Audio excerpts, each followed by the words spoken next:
Sveiki visiem un laipni lūgti Rīgas Centra humanitārās vidusskolas podkāstā Glābēji zem ciezvena. Jā, jūs klausāties mūsu pirmo epizodi, un mēs ļoti ceram, ka pēc šīs mūs neatlaidīs. Jā, mēs esam Anna un Emīlija no 11. A klases, un šogad esam izlēmuši izmēģināt jaunus spēkus podkāstu vadīšanā. Šī būs vieta, kur mēs runāsim ar interesantiem cilvēkiem, bijušajiem skolēniem, skolotājiem un iedvesmojošām personībām, kas ir saistīts ar mūsu skolu un ne tikai.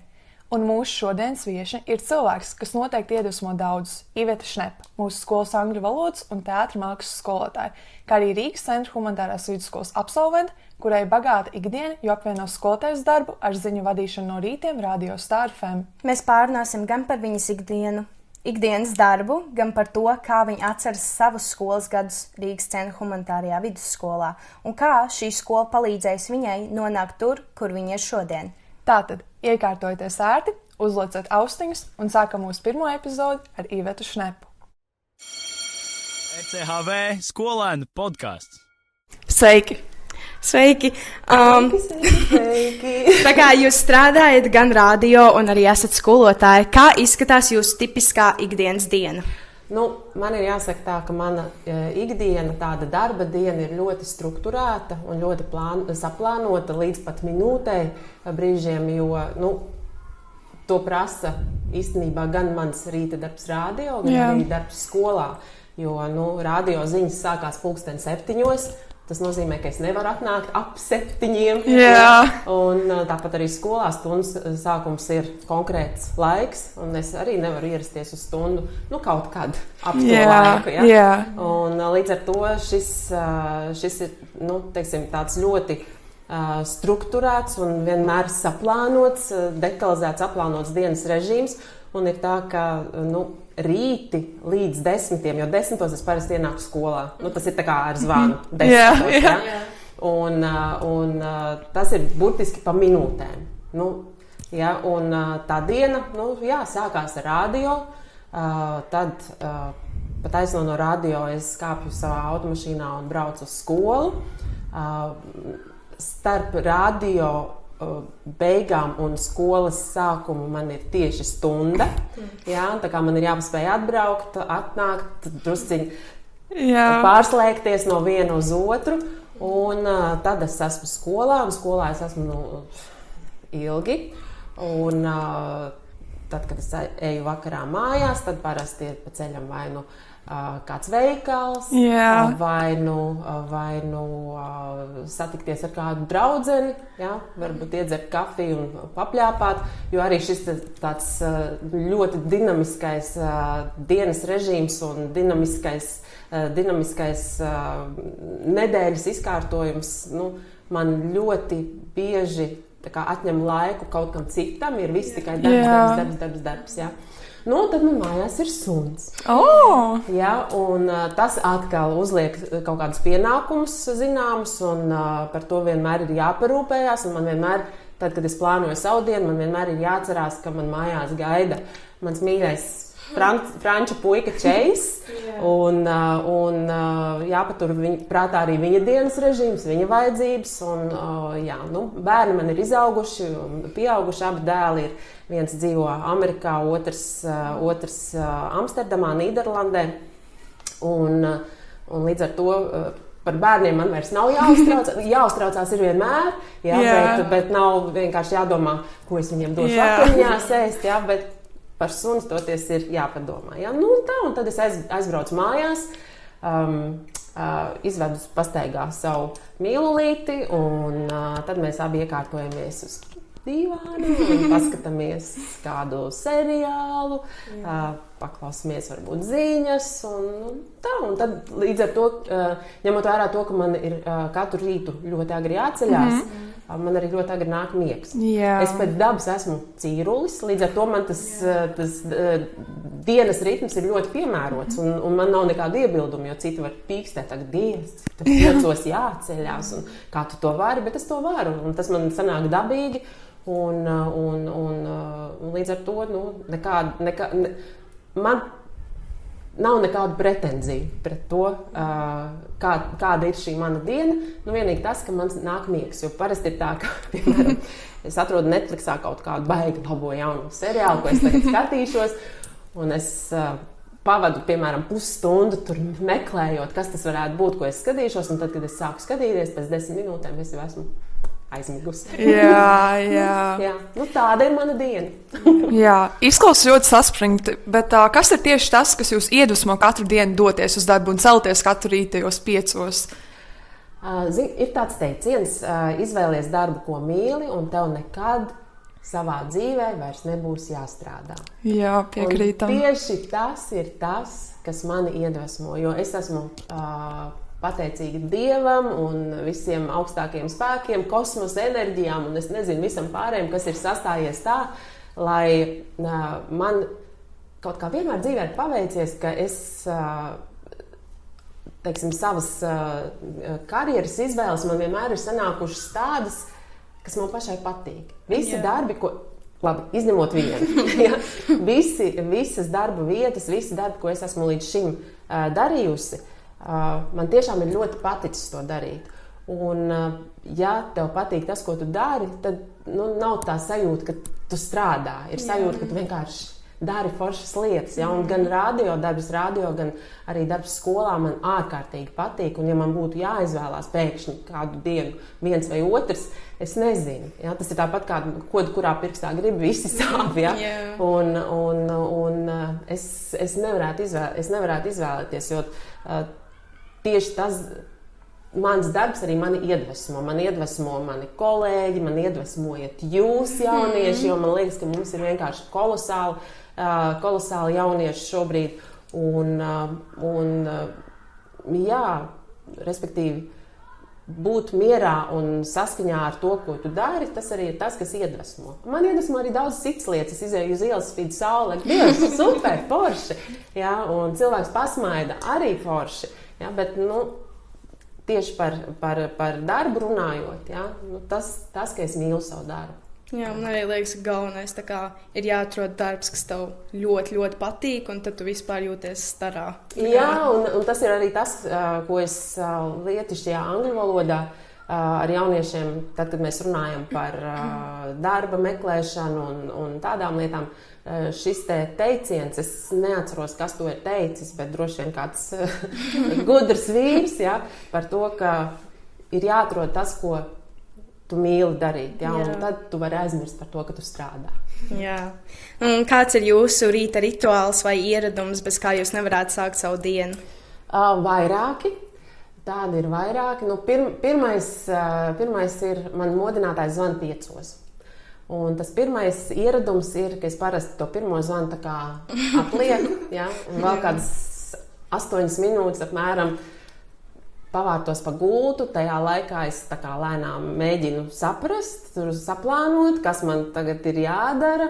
Un pa to laiku es vēl apskatos arī, cik ārā grādi ir, kāds laiks. Un ņemot vērā to, ka man šis rīta cēliens ir tik ļoti saplānots, es parasti jau to, ko es vilkšu mugurā, es jau izdomāju iepriekšējā vakarā. Jā, lai nav tā, ka es stāvu pie skapja, zinu, kā pilns skaps un nav ko vilkt.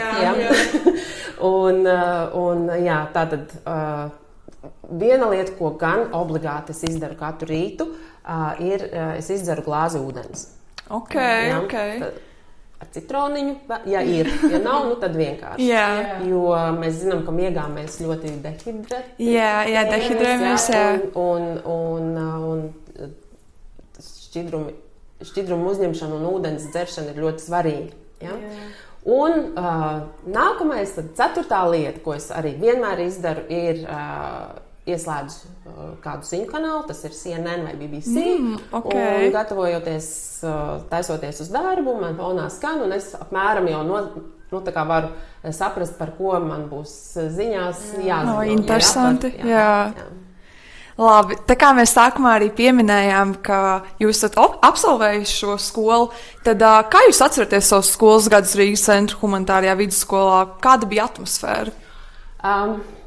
Pirmkārt, man jāsaka, ir ļoti pozitīvām emocijām. Es esmu caur un caur šīs skolas cilvēks, jo es šeit mācījos no 1. līdz 12. klasē, un es pilnīgi neko citu nezinu. Man nav ar ko salīdzināt. Ja? Un vēsturiski es sāku mācīties, kad šī skola bija Rīgas 50. vidusskola, un tad absolvēju šo skolu, tad, kad tā bija Rīgas centra humanitārā ģimnāzija. Labi. Un es tiešām esmu ļoti lepna, un es esmu ļoti lepna būt šīs skolas daļa. Ja, un skolas gadi, ja mēs tā skatāmies atpakaļ, raibu raidie. Kādiem tiem arī, protams, ir jābūt, ja, jo savādāk maz nevar būt. Viena lieta. Mums nebija mobilo telefonu. Tas ir savādāk kā mūsdienās. Jā, un no vienas puses paldies Dievam, ja, jo skatoties uz visu to, kas notiek šobrīd ar mobiliem telefoniem, atkarībām un visu ko citu, ja, bet no otras puses ir tādas mazliet, žēl, ka mums nebija, jo iedomājies, cik daudz tādas ikdienišķas lietas, momenti, ja, paliek tā kā nepiefiksēti. Ja. Pilnībā piekrīt. Ja, un šobrīd mēs redzam uz katra stūra, visi fotografē, visi. Savukārt šeit atkal ir otra tāda interesanta nianse. Es uzreiz atceros par saviem dēliem, jo viņi ir tādi, kuriem nepatīk fotografēties. Un man ir jābūt nenormāli diplomātam lielam, lai pierunātu viņus nofotografēties. Un es parasti saku, tā, klausieties, kā jūs domājat, kā es pierādīšu saviem mazbērniem, ka jūs esat mani dēli? Bet tieši tā. Vienā bildē. Kas tas ir? Jā. Bet toreiz nebija ne telefonu, ne fotoaparātu tik daudz, ja, un visas tādas kaut kādas taustāmās atmiņas no skolas, kas man ir tādas oficiālas fotogrāfijas no Ziemassvētku balles vai Ziemassvētku uzvedumi. Šobrīd tas vairs nav mūsu skolā, bet kādreiz uz Ziemassvētkiem, toreiz Ziemassvētkus nesvinēja, tas bija jaunais gads, bet mēs gatavojām, katra klase gatavoja Ziemassvētku uzvedumu. Tā kā lūgu iestudēt. Ja? Tas bija ļoti interesanti un forši. Un tad kaut kāda oficiāla klases foto, toreiz individuālo foto nebija, bija tā kā kopā klases audzinātāji un visi skolēni. Ja? Un par to atmosfēru.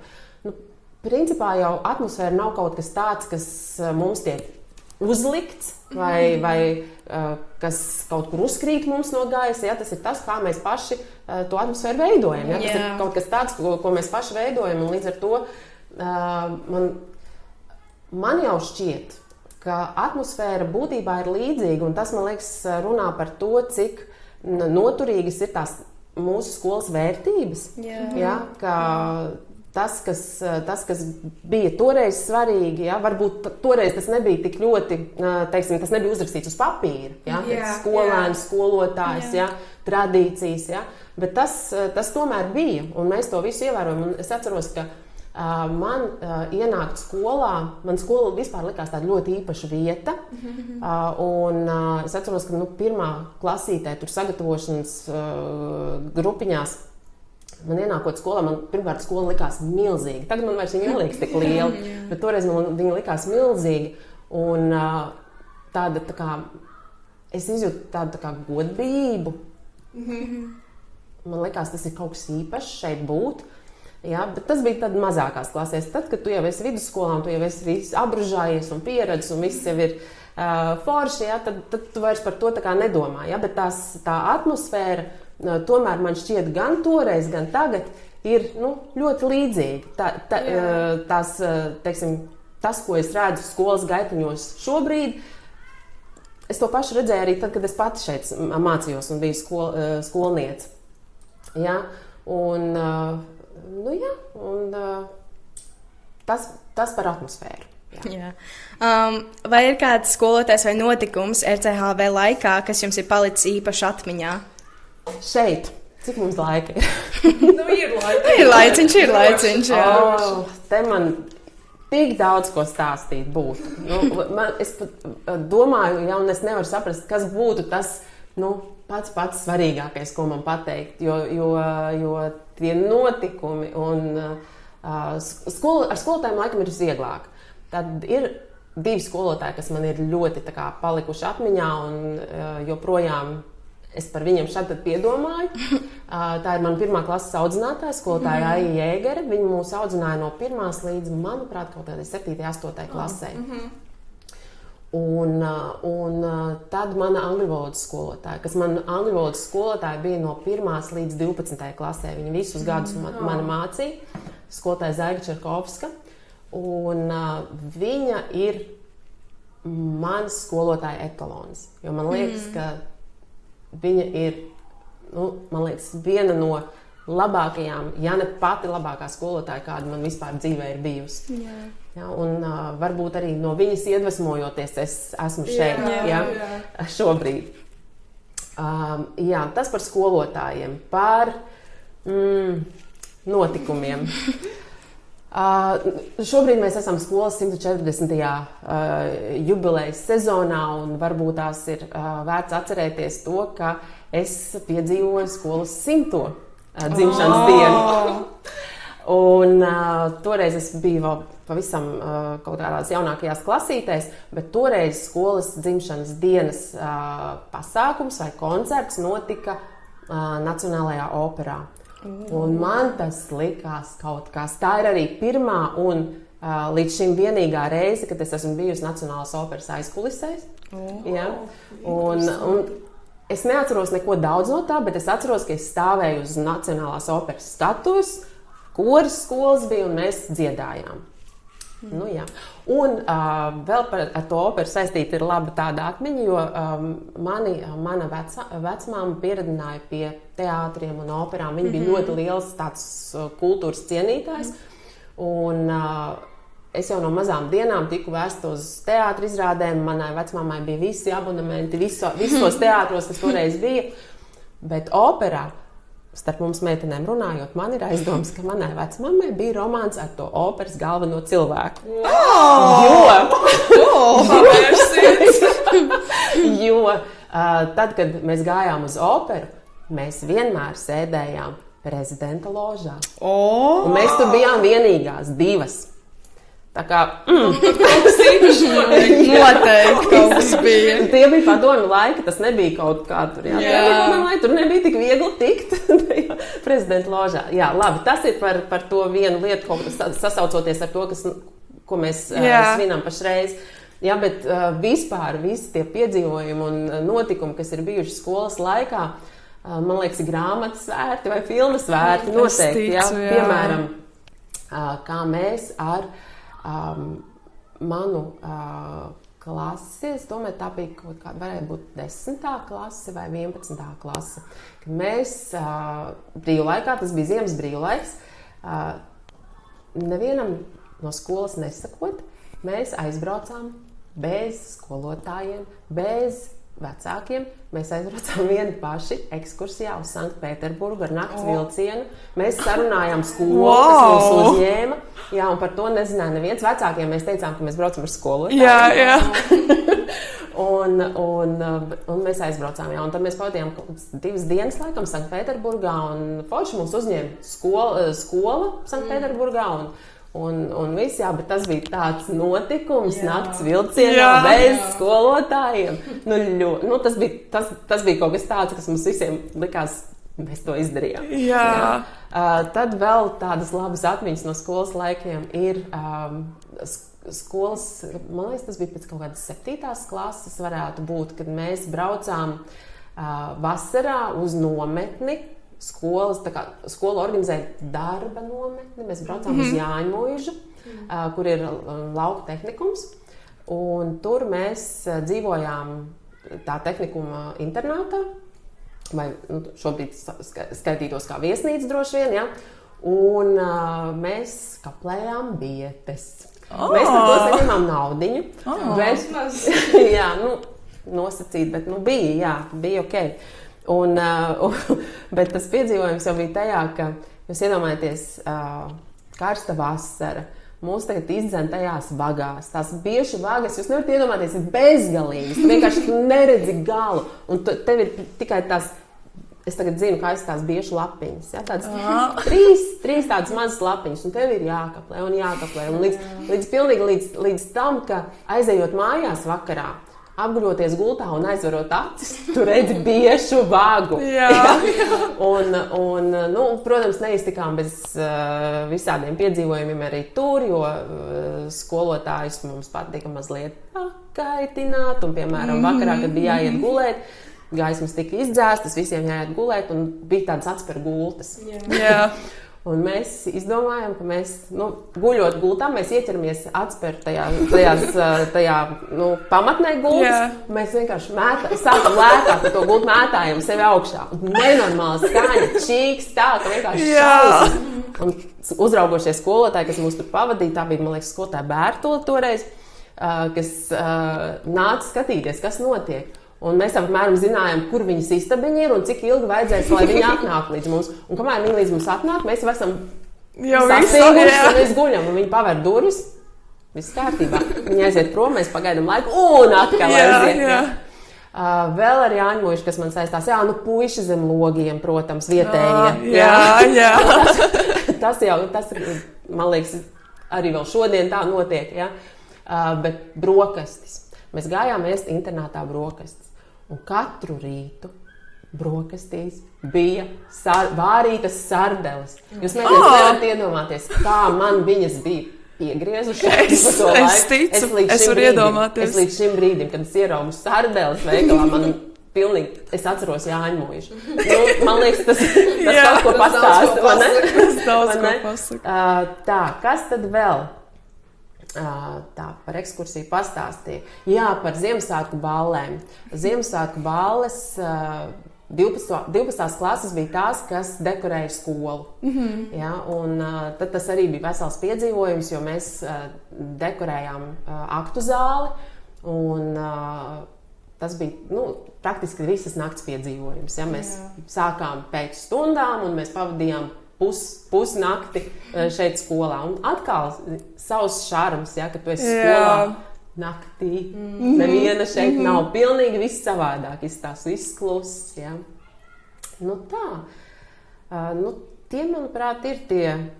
Vēl viena lieta, ko es jums neizstāstīju, kas varbūt kaut kā sasaucas ar to, ko jūs esat sākuši darīt. Mēs bijām tāda meiteņu kompānija, kādas 5 draudzenes, un mēs arī izdomājām, ka mums kaut kas ir jādara interesants skolā. Un mēs izdevām savu skolas avīzi, kas saucās Zebra. Okay. Wow. Tāpēc Zebra, tāpēc, ka toreiz nebija mums, piemēram, kopēšanas aparātu krāsāņi. Ja? Un viss bija melnbalts, un mēs nebija datoru. Kā jūs domājat, kā mēs taisījām šo te avīzi? Ar roku. Jā. Un mums tā avīze bija tā kā A4 lapa, pārlocīta uz pusēm, bet tās lapas bija daudz, jo mums bija katru reizi, neiznāca regulāri, ja? Bet iznāca, tad, kad mums bija sagatavots materiāls, un ko tik mēs nedarījām. Mēs braucām, mums toreiz bija tāda kulta, bezmazai kulta grupa, jauniešu grupa Nejautā. Jūs varat iegooglēt, ja? Labi. Forši puiši, 4, rīktīgi forši puiši. Mēs, protams, meitenes mazliet jau tā kā samīlējušās. Mēs atrodam kontaktus. Un tajā grupā spēlēja, manuprāt, mūsu skolas skolēns, viņš bija virs mums, kaut kādā, man liekas, gadu vecāks par mums, Mārtiņš Grauds. Jā. Labi. Jā, un viņš spēlēja šajā grupā, un caur viņu mēs tā kā tikām klāt šai grupai, un viņiem mēģinājuma telpas bija Daugavas stadionā. Es atceros, ka es ar savu draudzeni labāko Eviju, mēs abas divas braucām. Toreiz nebija šādas visas ierīces, toreiz bija diktafoniņš, kurā mēs ar kasetīti, kurā mēs šo interviju ierakstījām, un tad mēs viņu publicējām avīzē, un tas mums likās kaut kas tāds. Ja? Līdz ar to izklausās ļoti forši. Tad mēs tur rakstījām horoskopus un pašas domājām, ko tik ne. Ja? Bet mums bija redakcija, bija kāds 5 meitenes, mēs bijām. Un to mēs ļoti cītīgi darījām. Un pārdevām, man liekas, mēs pat nepārdevām par naudu, man liekas, mēs vienkārši dalījām. Tā diezgan liela uzdrīga. Jā, tā bija. Tāda arī uzdrīkstēšanās to tā skolas vidē. Tā, ja jūs varētu atgriezties skolā un pateikt kaut ko savai tā laika vidusskolniecei Ivetai, ko jūs teikt? Tas ir labs jautājums, jo šo jautājumu parasti ir ļoti grūti atbildēt. Un, es droši vien teiktu, tai Ivetai toreiz vairāk ticēt sev un nebaidīties no kļūdām, man liekas. Ja, jo tajā laikā, vispār skolas laikā, man liekas, kā skolēni baidās kļūdīties, jo kādu sliktu atzīmi es dabūšu, vai ko par mani padomās, vai vēl kaut kas. Ja. Bet, man liekas, kļūdas ir vispār tāds dzinējspēks, protams, ja tu no tā mācies. Ja. Un kļūdas arī ļauj tev saprast kaut kādu savu ceļu dzīvē, ja, izvēlēties. Jā, man liekas, tas būtu tas, tā kā ticēt sev un nebaidīties kļūdīties. Jā. Kādas prasmes no skolas jums ir vairāk palīdzējušas radio un skolotājas profesijā? Atkal jau jāsaka, ka droši vien gan skolā iegūtas prasmes, gan arī tā, kā mani vecāki ir audzinājuši no tā. Ja? Es esmu ļoti organizēta un plānoju savu laiku, un es domāju, ka laika plānošana noteikti ir kaut kas, ko es esmu iemācījusies skolā ārpus mācību stundām. Ja? Tas ir zelta likums. Ja? Gan man radio, ja? Gan šobrīd arī klasē atrodoties. Ja? Stresa noturība viennozīmīgi, ja? Eksāmeni, pārbaudas darbi, termiņi, ja? Tas viss, un arī šobrīd gan radio, gan skolā ir tā, ka ne jau viss vienmēr notiek pēc plāna, ja? Un tev ir jābūt tomēr spējīgam pielāgoties, ar vērsu prātu apskatīties un izdomāt, kā darīt labāk un kā darīt savādāk un kā no šīs situācijas iziet, ja? Un saglabāt mieru. Protams, man liekas, arī prioritāšu izvērtēšana ir kaut kas, ko tu iemācies skolas laikā, ja? Jo kas ir svarīgi, kas nav svarīgi. Ja? Un kritiskā domāšana. Kritiskā domāšana, jo skolā iemāca ne tikai atbildēt uz jautājumiem, bet arī uzdot jautājumus. Ja? Un tas ir svarīgi vienmēr, ja? Ne tikai žurnālista darbā, ne tikai skolotāja darbā, tas ir svarīgi jebkurā dzīves situācijā tev uzdot jautājumu. Ja? Tā kā, es pilnīgi droši varu teikt, ka skola iemāca daudz vairāk nekā mums sākumā pašiem šķiet. Ja? Jā, tā kā jūs arī pieminējāt, ka viens ir, ka ir jāmāk tikt galā ar stresu un dažādām stresainām situācijām. Kā jūs tiekat galā ar stresu vai brīžiem, kad viss sakrīt vienlaikus visā saspringtajā ikdienā? Ir tā, jā, ka mūsu ikdiena ir ļoti, ļoti saspringta un ir tik daudz, kas jāizdara un tik daudz, kas jāpagūst un negribās neko nokavēt. Un, skriešana ir viena lieta, kas man ļoti palīdz. Jā, aktivitātes dažādas. Jā. Skriešana ir viena lieta, kas man ļoti palīdz, un es skriet sāku jau ļoti sen.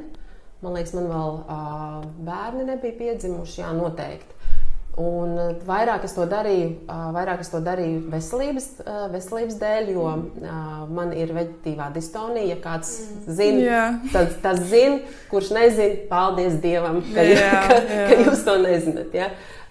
Un es vienkārši pamanīju, ka jo katram cilvēkam ar to ir jācīnās, jāsaprot, kas to izraisa un kā ar to cīnīties. Un katram cilvēkam tas izpaužās savādāk, un es sapratu, ka man tieši fiziskās aktivitātes palīdz ar šo te tikt galā.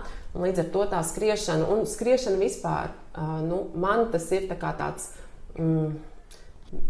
tāda mentālā atslodze, varētu teikt, ja, un prāta izveidināšana un atslēgšanās. Es esmu noskrējusi 5 pusmaratonus. Jā, tā kā es diezgan nopietni ar to aizraujos. Un es, piemēram, skriešanas laikā, jūs pat nevarat iedomāties, cik daudz var izdomāt un pārdomāt. Un otra galība ir, ka citreiz var tā atslēgt prātu, ka tu vispār neko, tā kā pilnīgi neko, pilnīgi tā kā tukšums, ja? Un tu noskrien, un tu pat neatceries, kā tu no A punkta nokļuvi B punktā, ja? Jo tev pilnīgi ir atslēdzies viss. Līdz ar to, man tas ļoti palīdz. Ko jūs ieteikt jauniešiem, kas šobrīd vēl mācās RCHV un tikai domā par savu nākotnes ceļu? Jā, pirmā lieta, ko es gribētu noteikti ieteikt, būt zinātkāriem. Un saglabāt šo te zinātkāri, izmantot visu, ko skola, un ne tikai skola, var piedāvāt. Ja? Jo manā laikā to iespēju nemaz nebija tik daudz. Ja, bet šobrīd skatoties, kas notiek, ja, ir mūsu skolā ir Eiropas parlamenta vēstnieks skola, ja, ir debašu klubs. Cik ir iespēja šobrīd kaut kur aizbraukt uz ārzemēm mācīties, vai apmaiņas programmā, vai tas ir darbs, vai tās ir mācības. Ja? Un, manuprāt, ir ļoti svarīgi šīs iespējas izmantot, ja, jo tā ir pieredze, un šī pieredze arī palīdz saprast, ko tu gribi dzīvē darīt. Jo ir lietas, ko tu pamēģini, un tu saproti, nav īsti man. Ja? Bet arī turpmākās karjeras izvēlēt, tas ir, man liekas, ļoti svarīgi, tāpēc, ka 16, 17, 18 gados cilvēks, ir cilvēki, kas zina savu mērķi un pilnīgi skaidri zina, ko viņi grib darīt un uz to viņi iet. Ja? Bet es domāju, ka lielākā daļa īsti vēl nezina, kas viņi grib būt un ko viņi grib darīt. Un tāpēc man liekas, šīs visas iespējas ir jāizmanto, lai tu vienkārši saprastu. Jo šobrīd ir, teiksim, ja es būtu zinājusi, teiksim, tanī laikā, ja, kādas vēl ir profesijas pasaulē, ja, es pilnīgi būtu kaut ko citu izvēlējusies. Ja? Jo mani šobrīd nenormāli fascinē, piemēram, true crime, kas saucās. Ja? Es sekoju līdzi, es skatos, man tas ļoti interesē, un es domāju, ka ja es savos 18 gados vispār būtu zinājusi, ka ir tāds kriminālais psihologs, piemēram, es noteikti būtu tur, ja? Un studējusi to. Bet, līdz ar to arī varbūt negaidīt, kad tās kaut kādas izdevības pienāks, jo jādara. Jāiet un jādara, jo ja tu sēdi un gaidi, bieži vien arī nekas nenotiek, ja? Bet jāiet, jādarbojas un jāpiedalās dažādos procesos, jābūt aktīvam, jāiesaistās, un tad jau arī tās dažādas iespējas un izdevības pavērsies. Jā, ļoti motivējoši. Mēs arī piekrītam, ka tiešām nav jāgaida, ir jāņem visas iespējas, kas nāk, un jāizmanto tās. Un visbeidzot, ja jums būtu iespēja vadīt savu podkāstu epizodu, par ko jūs gribētu parunāt? Kāda būtu varbūt kāda aktualitāte vai kam jūs vēlētos pievērst uzmanību? Vispār es gribētu saprast, kas tur īsti ir ar to 6-7. Labi. Tas būtu ļoti interesanti. Nākamā tēma, mēs paturēsim prātā. Jā, bet man šķiet, ka ļoti, ņemot šo pašu aspektu, man šķiet, ka ļoti interesanti būtu epizode par to, par lietām, ko skolotāji nezina par jauniešu dzīvi. Un varbūt otrādi. Tas būtu interesanti, jā. Tas varētu būt gan kaut kāds slengs, gan, teiksim, kaut kādu, var uztaisīt kaut kādu sacensību, uzaicināt skolēnu un skolotāju. Un, kaut ko. Man liekas, ka tas būtu ļoti interesanti. Jā. Protams, ir arī visādas nopietnākas tēmas, par emocionālo pusi, kas šobrīd arī ir ļoti aktuāli. Ja? Un vēl viss, kas es domāju, ka tēmu ir milzīgi daudz. Ja? Un ja tā ir pirmā epizode, ja, tad priekšā jums vēl meitenes ir simtiem. Es ceru. Jā, paldies! Un ar to arī mēs šodien noslēdzam mūsu pirmo podkāstu epizodi. Milzīgs paldies mūsu viešņai Ivetai Šnepai par atklātību, sirsnību un interesantajiem stāstiem. Bija ļoti iedvesmojoši dzirdēt, kā RCHV laika un pieredze palīdzējuši viņai ceļā uz šodienu. Un, protams, paldies arī jums, klausītāji, ka bijāt kopā ar mums. Līdz nākamajai reizei palieciet zinātkāri, smaidiet bieži un vienmēr atcerieties. Viss sākas no mazām idejām. Paldies, ka klausījāties un tiekamies nākamajā epizodē. Atā!